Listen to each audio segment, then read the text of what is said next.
1 Coríntios 3:1, quem achou, diga amém.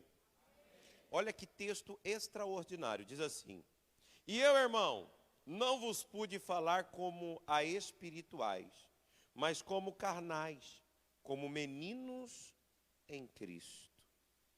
Versículo 2: Com leite vos criei, e não com carne, porque ainda não podeis, nem tampouco ainda agora. Agora, vamos navegar um pouquinho na Bíblia, Hebreus 5:13. Nós vamos ler dois textos que são fenomenais no que diz a vida do cristão no crescimento. Olha que texto forte, Hebreus 5:13. Quem não achou pode ler no telão. Quem se alimenta de leite ainda é o quê? Criança. Amém? Eu vou ler nessa tradução minha aqui, ó, na NVI, tá? NVI, eu esqueci de falar. Quem se alimenta de leite ainda é criança e não tem experiência no ensino da justiça, mas o alimento sólido é para os adultos, os quais, pelo exercício constante, tornam-se aptos para discernir tanto o bem quanto o mal. Olha que é o mesmo texto igualzinho, só que essa tradução é mais facinho. E olha como é forte. Vamos todo mundo ler junto? Quem está em casa, quem está aqui, vamos lá. 1, 2, 3. Mas o alimento sólido, os quais, pelo exercício constante, tornam-se aptos para discernir tanto bem. Que tipo de alimento você está se alimentando?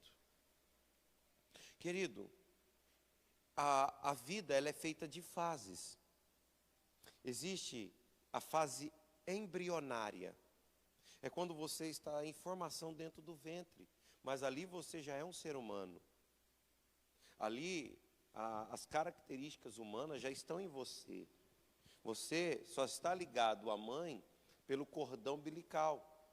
O feto, ele não é prolongamento da mãe. O que é prolongamento de uma mulher?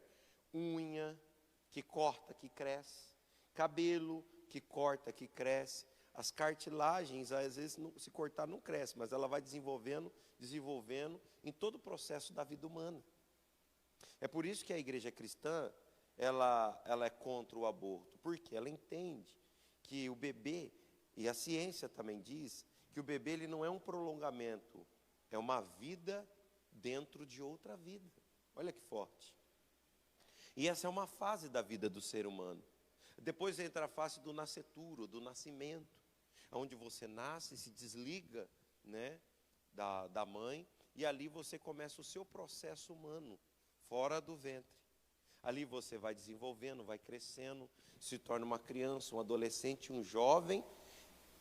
E quando você está nessa fase de adolescência ou de aborrecência, algumas coisas você vai desenvolvendo. Você vai desenvolvendo o quê? Birra. Você vai desenvolvendo a sua, me perdoe a expressão, a sua chateza. Você começa a ficar embirrado com algumas coisas. Você começa a ficar chateado facilmente. E vai crescendo, até chegar à fase adulta.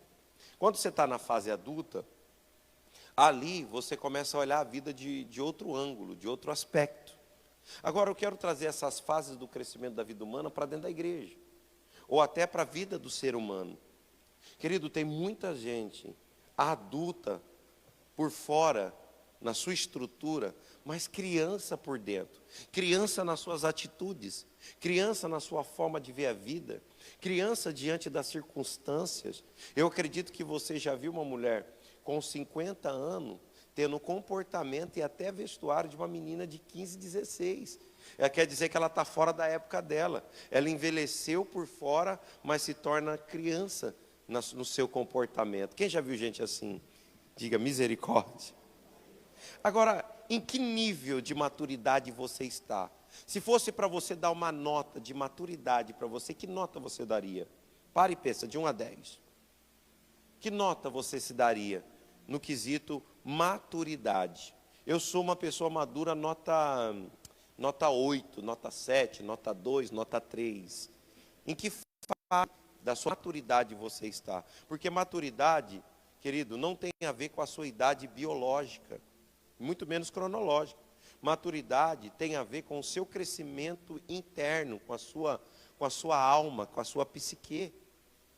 Maturidade tem a ver com quem você é de verdade, com a maneira que você se comporta. Como eu já disse, você já viu escrito na bula de remédio, fora do alcance de crianças? Quem já viu que todo remédio tem isso? Remédio é ruim? Não. Mas, para quem não entende o que ele significa, é ruim. Então, ele fica fora do alcance das crianças, porque ele pode gerar problemas. E, infelizmente, hoje, tem muitas bênçãos espirituais que estão fora do alcance dos irmãos, porque eles não evoluíram espiritualmente. Então, está fora do alcance dele. Ele poderia desfrutar do que você leu, de coisas grandes, maiores, mas eles não querem esperar a hora deles, eles querem se adiantar. Tem pessoas que estão indo num processo bom, mas aí chega alguém e fala, ó, você tem um chamado, faz isso, faz aquilo, você tem que crescer. Aí ela até que cresce, mas sem raiz. Quem já viu que no Brasil tem muitos pastores, evangelistas, líderes que deixaram de ir para a igreja? Quem já ouviu falar que tem? Missionários, muitos, e ainda muitos mais vão parar na caminhada, porque eles se precipitaram, não tiveram maturidade para esperar o dia, a hora certa, porque o negócio não é chegar lá rápido, é chegar lá na hora certa, com o conteúdo certo. Você pode falar, ter uma boa mensagem, mas você tem que ter uma profunda raiz. E o processo de enraizar sempre é um pouco mais demorado do que o processo de frutificar. E faz parte da maturidade de um ser humano saber esperar a hora dele, saber que a hora dele vai chegar na hora certa, e não deixar nem que as pessoas de fora, e nem que as pessoas de dentro, e nem com pessoas de igreja ou até outros líderes tentam acelerar o seu processo. Lá dá oportunidade, vamos ali, e ó, fulano. Falei, não, estou debaixo da cobertura da minha líder, saudosa pastora Cidinha. Estou debaixo da cobertura dela. Na hora que ela sentir que chegou minha hora, vai chegar. E aí eu converso com ela, converso com os outros líderes da igreja.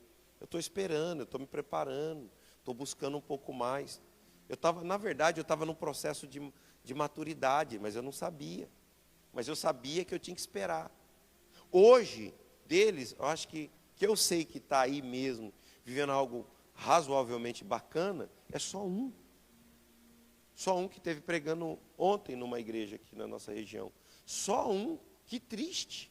Só um da minha época, que eram uns 20, 30. Só um. Porque se precipitaram. Não esperaram, não tiveram maturidade para ir se fortalecendo, se solidificando na palavra. E só um. E hoje muitos deles, eu paro, às vezes converso, falei, e aí, benção? Estou firme, estou na igreja e tal. Falei, mas e o ministério? Então, deu uma parada e tal. Não foi, não rendeu, não avançou. Então saiba que você está num processo, entende em que nível você está nesse processo. Entende em que posição você está dentro desse processo. Querido, tem muitas bênçãos de Deus, dons, riquezas inigualáveis, prosperidade, graça divina, mas Deus ele só vai dar e só vai te pôr em certas posições quando você estiver pronta para ela. O homem pode botar você até aqui, ou em qualquer posição, mas quando Deus te põe, é para nunca mais sair. É para nunca mais sair. Quando Deus te coloca, é para nunca mais. É daqui para outros níveis. É para outros posicionamentos. Quando eu olho para os pastores da nossa igreja, e até os líderes que estão em formação, porque a nossa igreja tem um trilho de formação, para ir ajudando as pessoas a subir nesse degrau. Quando eu olho para muitos deles, eu sei que a maioria deles já passa, às vezes é evangelista, diácono, mas já passa muitos pastores ungidos. A capacidade deles não tem o cargo, mas a capacidade já é até maior. E aí eu conversando com eles, eu falei, e aí, está na hora de ungir? Ô, pastor, só na hora que chegar lá e tal. Eu falei, está aprendendo. Está aprendendo. Na hora que chegar lá, ninguém segura. Vai embora, vive coisa, e vai dar continuidade, porque atingiu esse nível de maturidade. Então, maturidade é um trilho que você tem que ir percorrendo. Não é só fazer as coisas que você gosta, é fazer as coisas que são necessárias. Jesus, no Getsemane, ele mostrou seu nível de maturidade, dizendo assim, que seja feita a tua vontade e não a minha. Ele está falando, as minhas vontades são secundárias. A vontade do Senhor é o quê? Não, a minha secundária, a de Deus é o quê? É principal, é prioridade na minha vida. Olha só, olha João, olha o nível de maturidade de João Batista. Falaram para ele assim, ô João, sabe aquele homem que você batizou lá no Jordão? Que homem? Eu batizo tantos homens. O tal do Jesus. Falaram isso para João Batista. E João Batista, sim. Aí falou, agora ele está maior do que você, está batizando mais gente. E João fala assim, não importa que ele cresça e que eu diminua. Eu sei quem eu sou, eu sei qual é o meu lugar. Isso é um nível de maturidade, é de você não querer o lugar que não é seu e respeitar a pessoa que tem um lugar que é dela. Isso é lindo, gente. Isso é lindo dentro desse processo de maturidade. Tem homens de 18 anos, e existem meninos de 40. Existem homens de 18 e meninos de 40. É uma realidade. A falta de maturidade de um cristão trava o processo de bênçãos divinas e de desenvolvimento espiritual. Entra aí o nível de revelação. Irmãos, Deus me dá revelações de todos os aspectos que você imagina. Revelações pessoais, que é quando Deus me revela uma pessoa. Revelações ministeriais, que é chamado de insight, ideias divinas. Essa sim eu recebo. Eu tenho 2 livros, cadernos, né, grossos, que eu já escrevi. Um já terminou, o outro já está quase terminando. Só do que Deus quer. E Deus também me dá revelações voltadas à geografia, a lugares. Mas eu sei que certas revelações só virão quando eu atingir novos pontos de maturidade cristã, mesmo estando como pastor. Eu sei que Deus vai me mostrar coisas maiores e mais firmes na hora que eu entrar nesse processo evolutivo da vida cristã. E a gente tem que aprender, porque é fácil ser grande onde todo mundo é pequeno. Difícil é ser grande onde as pessoas são maiores do que você. É fácil ser cabeça onde o corpo é de formiga. Difícil é fazer parte de um corpo de leão. Gente para te admirar e falar, nossa, você isso, você aquilo, e te dar tapinha nas costas, você vai encontrar com facilidade. Pessoas que te confrontam e te ajudam a atingir novos posicionamentos, esses já são poucos. E você precisa ter pessoas assim na sua vida. E tem um detalhe, a sua igreja é assim, não adianta. Amém? Você precisa viver isso. Você precisa crescer. Queridos, você não pode tomar atitudes porque você está aborrecido ou porque alguém te aborreceu. Alguém te entristeceu. Você não pode. Você tem que tomar atitudes baseadas no quê? Baseado na sua avaliação, não nos seus sentimentos. Eu estou triste, aí eu vou agir, aí eu vou brigar, aí eu vou abandonar. Não. Caia na real. Eu vou te entristecer e às vezes te decepcionar. Quem aqui é pai e mãe? Levanta a mão. Quantas vezes seu filho te entristeceu?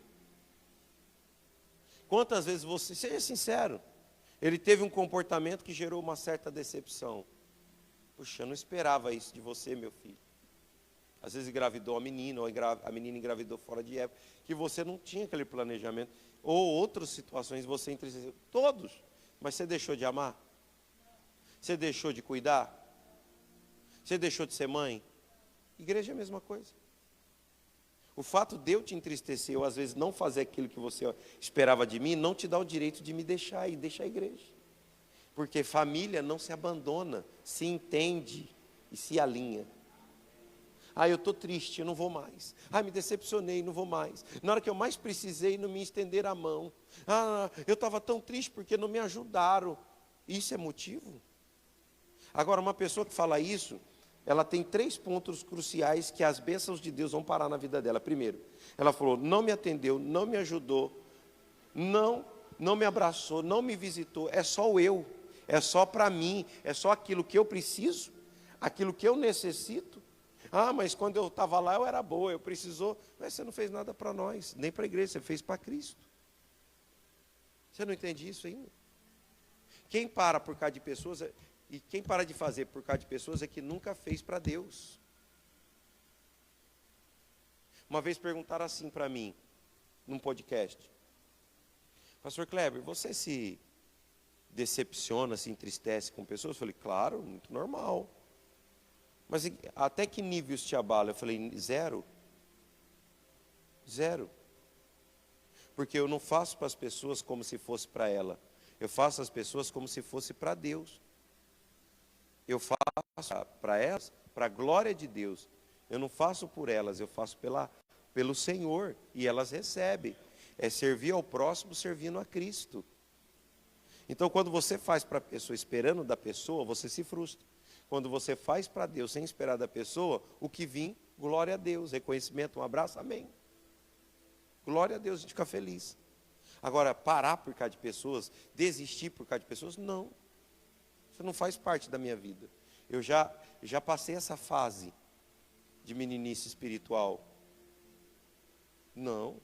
Agora, quando você fala, não me atendeu, não me ajudou, só voltado para si, você se torna uma ilha. Você se isola, porque o corpo de Cristo, você não olhou no todo, você olhou as suas necessidades. Você não olhou quantas pessoas saem da rua por causa da igreja. Você não avaliou quantas pessoas vão ter a fome saciada, não vão passar fome por causa da igreja. Quantos casamentos foram restaurados, mas você tomou uma decisão baseada nas suas necessidades e daquilo que não foi feito para você. Ganancioso. Olha que realidade, gente, que a gente às vezes não avalia. E aí as pessoas têm um discurso muito bonito. Ah, eu estou triste, não vou mais não. Por quê? Uma vez acho que não é ganância. O que é quando uma pessoa só pensa nela? Egoísmo.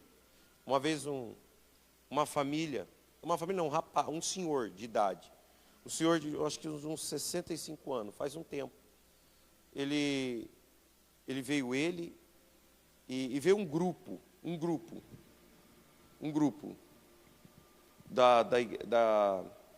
do Valdomiro Santiago, Mundial do Poder de Deus, né? Um grupo grande, um grupo de umas 30 pessoas, 40 pessoas, falar comigo, que queria se unir à nossa igreja. Eu falei, nossa, mas por que vocês querem sair de lá? Aconteceu aquele negócio das fazendas, que era muita fake news, né? Lembra das fazendas que saiu na televisão e tal? Me procuraram.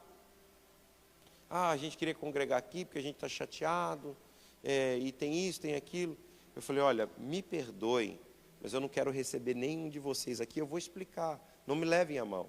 Se vocês saem de lá, porque vocês estão chateados com o que a televisão falou, vocês estão chateados com aquilo que vocês não receberam, pelo que você falou mesmo, a palavra?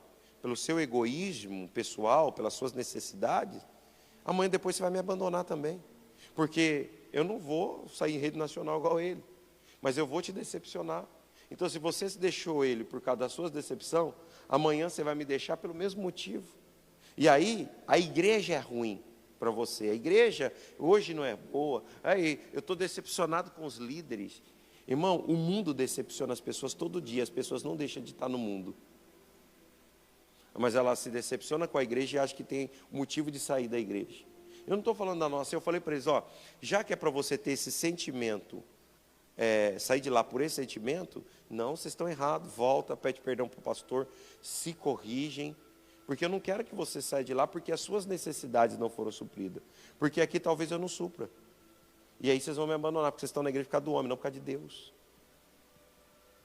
Voltaram todo mundo, alguns foram para outros ministérios, mas a maioria voltou, e eu senti uma alegria no meu espírito, eu senti uma alegria na minha alma. Falei, ficam lá. ficam lá, e eles ficaram, a grande maioria. E eu me senti bem com Jesus, porque a gente não quer ganhar ou crescer na dificuldade dos outros, nem na dor dos outros. Nós não queremos isso. Nós não queremos isso. Então são verdades que a gente tem que entender. Que as pessoas, às vezes, elas estão muito baseadas nos seus sentimentos. E aí, a imaturidade reina nessa hora. Ah, não me ajudou, não fez, e ela se sente no direito. Aí, o pior não é ela ter esse sentimento e chegar em alguém e falar, ah, não vou mais, estou triste, estou desanimado e tal. Ou outras que me procuram, de muitas igrejas. A igreja que ela é volumosa, então muita gente me procura. Ah, estou triste, estou isso, estou aquilo, tal. Eu falo, irmão, não sai não. Se você quer sair de lá porque as suas necessidades não foram supridas, você não tem que vir para cá por causa de necessidade, tem que vir para cá por causa de revelação. Volta. E outras pessoas, o pior não é isso, é quando alguém fala assim, ah, eu estou triste, estou desanimado, isso. Aí chega alguém e fala assim, amigo, não fica assim não. Ai, eu vou falar com o pastor, eu vou falar com o irmão. Ai, não fica assim não. Quem é pior? Quem está tendo esse sentimento ou quem está mimando a pessoa no sentimento? Quem está mimando. Aí é dois doentes. Espiritualmente falando. Por quê? Se a pessoa está com esse sentimento e falar, irmão, senta aqui, vamos conversar, olho no olho, vamos conversar. O pastor diz, olha, está falando comigo. É claro que está, Deus não vai falar com as cadeiras, vai falar com a gente. Eu estou te ensinando, você está aprendendo. Puxa, aprendi, hein, pastor? Agora quem é menino vai falar assim, ai, que triste, aí piorou. Aí piora. Porque assim, quando você fala com um adolescente que ele não gosta, ele sai. Ah, não gostei. Ah, eu vou embora, bate a porta, vai embora. Ah, não gostei. Pode rebolar aí na cadeira mesmo, e você que está em casa é para você. Irmão, isso se chama paternidade sacerdotal, quando o pastor traz para a igreja um confronto para crescer. Você é pai, você corrige, e você ama. Então, o pastor ensina, corrigindo, porque ama. Agora, o problema não é a pessoa ter esse senso, esse sentimento de coitadismo, né? É o outro que alimenta. Ah, não fica assim, amigo. Não, senta aqui, vamos conversar. Olho no olho. Para de ter esse comportamento, não é legal. Não é legal. Por quê? Porque você está olhando só para você, para você, para você e para você. O que você não teve, o que não fizeram ou deixaram de fazer. Para com isso. Vamos parar? O negócio é o seguinte, você tem que ver no geral, o que já foi feito, o que já fizeram, e isso e aquilo. Que balança enganosa é essa? Então, esse tipo de conversa é uma conversa mais necessária, que tem que ter. Senão a gente fica dando chuquinha para esses irmãos, e eles sempre vão ter problemas.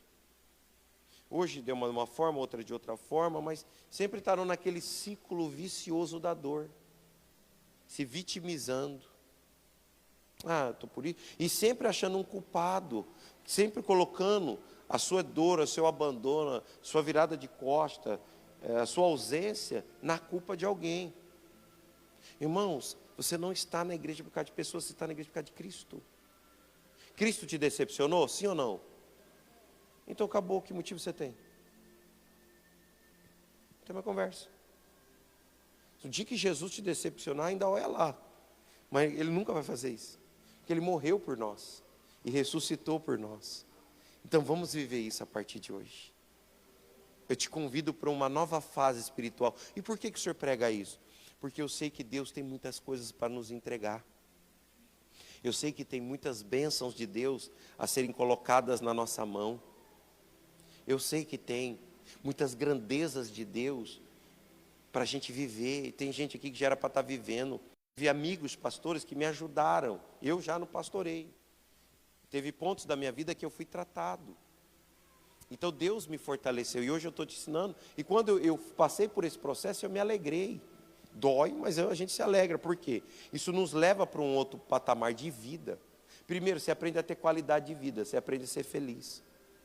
Irmão, toda pessoa que ela começa a mostrar muita foto dela na internet. Primeiro, ela está com problema espiritual. Segundo, ela está com problema familiar. Terceiro, ela está buscando uma felicidade que ela não tem. E aí ela sorri muito para as câmeras. E isso não é espiritual, nem teológico. Tá? Quem vai entender isso, se você conversar com um psicólogo, ele vai falar assim, crise emocional. A internet é o palco das pessoas em crise.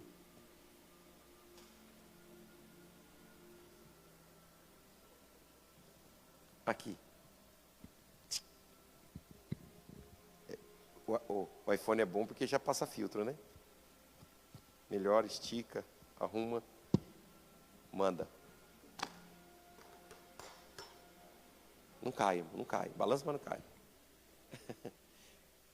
Pastor, por que o senhor está falando isso? Porque Deus quer te abençoar, meu querido. E tem bênçãos que Deus quer dar para nós, que a gente vai ter que enfrentar esse tipo de mensagem para viver o que Deus tem. É muito fácil você vir e ouvir, Deus te ajuda, Deus faz, e você faz o quê? É muito fácil nós temos uma ministração, um evangelho de autoajuda. Aí entra o Laí Ribeiro e muitos outros, que tem os livros de autoajuda, que é muito bom, mas não é espiritual. Então o evangelho não é um sistema de autoajuda, é um sistema de ajuda do alto, e não de autoajuda, mas ajuda do alto, fortalecimento do alto. Então, se você entender isso hoje e processar essa informação, primeiro, você já cresce como ser humano. Segundo, você começa a ter qualidade de vida. Porque tem gente que tem uma boa vida, mas não tem vida com qualidade. Vida com qualidade não está ligado o que você tem, ao que você conquistou, o que você comprou. Tem muita gente milionária que vive mal e até se mata. E busca alegria nos entorpecentes. Porque qualidade de vida não está ligada a que você tem, está ligada a quem você é. Quando você aprende a ver a vida num aspecto qualitativo de vida, você começa a viver isso que eu estou te falando. Nesse tempinho gostoso, sabe? Curtir um frio, saber entender o que é as estações da vida. Você aprende a se alegrar com coisas pequenas da vida. Você não precisa de um tsunami de alegria. Você aprende a ser feliz nas mínimas coisas, num sorriso de um filho, numa alegria dentro de casa, num momento de mesa com a família. Você aprende a ser feliz por aquilo que você tem, não por aquilo que você não tem. O seu nível de ganância, ele quase zera, porque você é feliz. Você tem um desejo de crescer e evoluir, mas você é feliz. E aí Deus...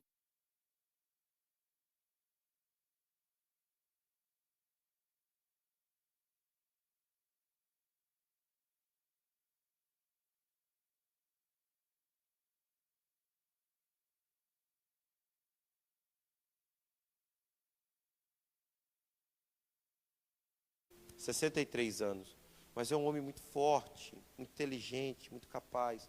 Ele, além de ser um grande formador de opinião, ele ajuda a formar mais, a cada 3 anos ele forma mais de 1000 pastores no Brasil.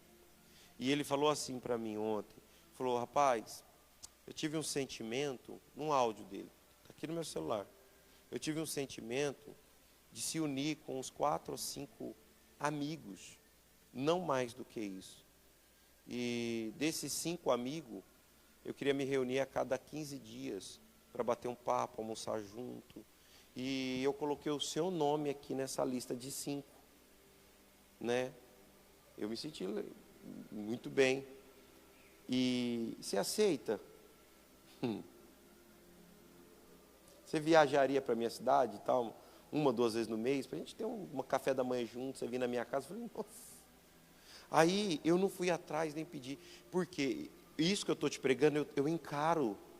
Você acha que às vezes, irmão, quem aqui já sentiu vontade de, vou falar no popular, chutar o balde?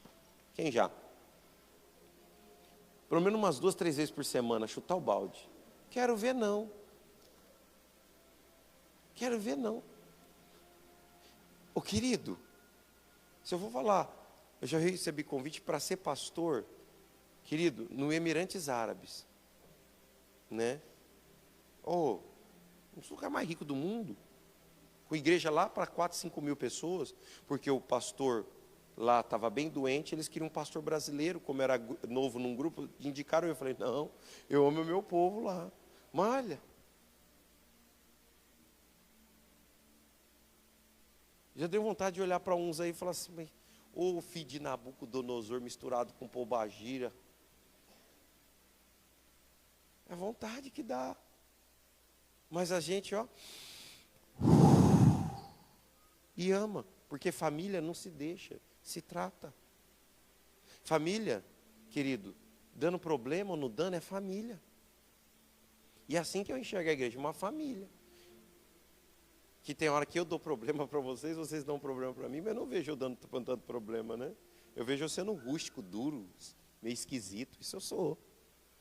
Né? Mas problema eu não dou, não. Então, tem hora que dá, mas a gente sabe o quê? Qual é o nosso lugar? Respira. E aí a gente aprende, nós aprendemos, evoluímos, amadurecemos. E aí o que acontece? Deus vai preparando oportunidades para você. Deus prepara oportunidades. Porque você aceitou o processo para alcançar o propósito. Isso que eu estou falando aqui é um processo de maturidade. Que às vezes você não é essa pessoa que você acha que você é. E que às vezes você vai ter que ouvir o que você não gosta de ouvir, mas precisa ouvir. Quando você está numa mesa de um restaurante, aí o pessoal vem com aquela salada de entrada, aquela saladona e um monte de amigo. Aí de repente você comeu a salada e tal, e está rindo, e tem um monte de amigo ali conversando com você, e tem big de um pedaço de rúcula no seu dente. Ninguém fala nada, você percebeu? Ninguém fala. Mas se a sua esposa ou seu marido estiver ali, ele te dá um toquinho, Aí você, meio sem graça, o que foi? E limpa. Porque essa pessoa, ela se importa com você. Então ela vai falar o que você precisa ouvir. Aí quando você aceita, você não passa vergonha, você não sofre. É o que eu estou fazendo. Se você fala, poxa, amém, recebo, entendo e vou evoluir. E vou agora reajustar minhas decisões. Vou reajustar minha rota. Vou me envolver mais. Porque o que você quer não é você querendo, é você fazendo. Tem coisa que querer não é poder. É assim? Não é não. Isso aí você ouviu dos cultos da vida. Querer não é poder. Querer e agir é poder. Porque tem coisa que você quer, que você não vai falar, mas eu queria isso. Não, você quer. Mas você tem que ter atitudes que te levam até lá. E às vezes a sua atitude travou o fluxo da bênção na sua vida. E não é atitudes ruins, são atitudes precisas. Olha, eu vou te falar 5 pontos aqui para você viver uma maturidade e fazer uma avaliação. Uma pessoa madura, anota isso aí. Uma pessoa madura é uma pessoa que conhece suas limitações e sabe quem ela é. Você conhece suas limitações? Se você conhece, é maduro. Uma pessoa madura é uma pessoa que sabe dizer não. Porque quem fala, eu falei para não ficar chato, mas eu não queria, não. Você tem que aprender a falar não. Uma pessoa madura é uma pessoa que sabe selecionar com quem ela anda, com quem ela se relaciona. Uma pessoa madura, anota aí, é uma pessoa que assume as suas ações independente das consequências. Não, errei, acabou. Eu assumo que eu tomei uma atitude errada, que eu não poderia agir por aí. Independente das consequências. Isso é maturidade. Uma pessoa madura, ela sabe falar na hora certa, a palavra certa. Uma pessoa madura, ela sabe se silenciar na hora que tem que ficar quieta, e ela sabe falar na hora que precisa falar. Uma pessoa madura não foge dos seus problemas, mas encara-os com boas palavras e sabe resolver seus conflitos sem atribuir culpa aos outros. Uma pessoa madura não somente quer crescer, mas quer ver as outras pessoas ao seu redor crescer. Amém? Quem recebeu, diga amém. Fica de pé.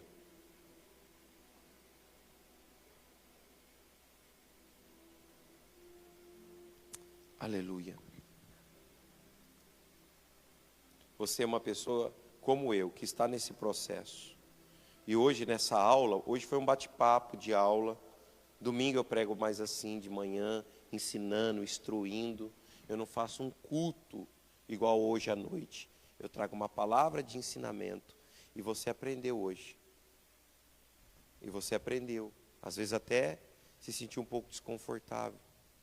Mas faz parte. Agora, isso não é para o seu mal. Isso é para o seu bem. É para você parar e falar assim, poxa vida. Tem coisas que já era para acontecer na minha vida, que só vão acontecer se eu parar de ficar triste e ficar falando é por causa disso, é por causa daquilo. Irmão, as decisões são nossas. E olha, eu vou falar para você, quando eu aprendi isso, eu já tinha perdido muito. Graças a Deus que deu tempo de eu me reajustar e aprender. E Deus mudou a minha vida. E tem mudado a vida de muitas pessoas aqui dentro. Isso é uma realidade que Deus quer que você viva a partir de hoje. Se você estiver disposto a vivenciar isso a partir de agora, Deus ele vai te honrar poderosamente. Poderosamente. Pastor, eu recebo isso como ensinamento para mim e não como uma afronta. A correção do meu pastor é bênção de Deus. Porque ela te conduz para mais próximo do Senhor. Irmãos, às vezes a gente vê pessoas na igreja que estão 3, 4, 5 anos e ainda que tem reservas de tristeza, de angústia, de mágoa. Uma vez uma irmã falou isso. Uma vez o pastor falou aquilo. Mas foi quanto tempo? Faz um tempo já. Não entendi. Não entendi ainda. Deus quer que você perdoe. Deus quer que você viva uma nova vida a partir de hoje. Sabe por quê? Hoje à noite eu vou estar pregando. Independente do seu sentimento, independente das suas ações, amanhã estarei pregando de novo. Sexta-feira, tarde da bênção. Eu vou continuar. Mas eu não quero continuar sem você e te ajudar a viver. Mas se você decidir continuar sem a igreja e sem mim, eu não vou poder fazer nada. Simplesmente eu vou te deixar ir. Mas se você decidir a colocar a sua vida em ordem e falar, não, vamos junto, eu vou me alegrar e vou ver você crescer. Eu vou ver você viver coisas grandes. Irmão, crise, toda a família passa, igrejas passam, mas depois da crise vem grandes bênçãos. E quem vai desfrutar das grandes bênçãos? Quem decidiu ficar, quem decidiu lutar, quem decidiu falar, eu estou aqui, porque deve doendo ou não doendo, puxando ou não puxando a minha orelha, eu estou aqui, eu estou aqui. Eu estou aqui porque eu sei o que Deus tem para fazer. Eu estou aqui. Eu estou aqui para vivenciar coisas extraordinárias. Eu estou aqui. Então, vamos junto. Porque você pode estar num lugar que as pessoas vão te elogiar e te bajular. E aqui não tem bajulação. Aqui tem confronto, crescimento e amor. E amor não significa estar perto. Amor significa zelar. Uma mãe que o filho mora em outra cidade ou em outro estado, ela deixa de amar ele porque ele está morando em outra cidade, mas ela está perto. Então sua classificação de amor está equivocada. Vamos evoluir a partir de hoje? Amém?